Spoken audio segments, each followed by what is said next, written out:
اس قوم کو شکست نہیں دی جاتی جسے زندگی کی طرح موت سے پیار ہو۔ یہ صرف الفاظ کا مجموعہ نہیں بلکہ پوری ایک قوم کی روح، جذبے اور قربانی کی علامت ہے۔ یہ جملہ صرف ایک فلسفہ نہیں بلکہ ایک حقیقت ہے، ایک ایسا راز ہے جو ان قوموں کو بتاتا ہے جو ظلم کے خلاف اٹھ کھڑی ہوتی ہیں، جو سچائی، عزت اور آزادی کے لیے اپنی جان بھی قربان کر دینے سے دریغ نہیں کرتی۔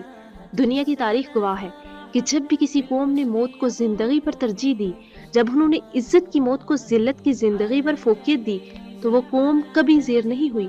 ایسی قوم کے سامنے دنیا کی بڑی سے بڑی طاقت بھی شکست کھا گئی۔ یہ جملہ ہمیں شہدائے بدر کی یاد دلاتا ہے، کربلا کے شہداء کو یاد دلاتا ہے، پاکستان کی تحریک آزادی، غازیوں اور مجاہدوں کی قربانیوں کی یاد دلاتا ہے۔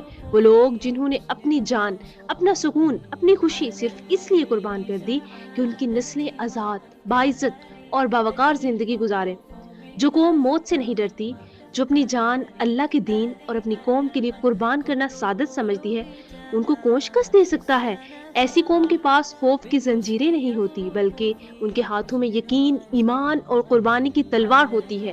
ایمان والوں کو نہ موت ڈرا سکتی ہے، نہ قید خانہ، نہ ظلم، نہ دھمکیاں، کیونکہ ان کے دل میں یہ یقین ہوتا ہے، قُلْ إِنَّ صَلَاتِي وَنُسْكِي وَمَحْيَايَ وَمَمَاتِي لِلَّهِ رَبِّ الْعَالَمِينَ۔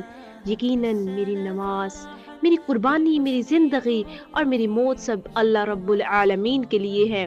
جب قوموں کے جوان زندہ رہنے سے زیادہ شہید ہونے کا خواب دیکھیں تو سمجھ لیں کہ وقت کی کوئی طاقت انہیں جھکا نہیں سکتی۔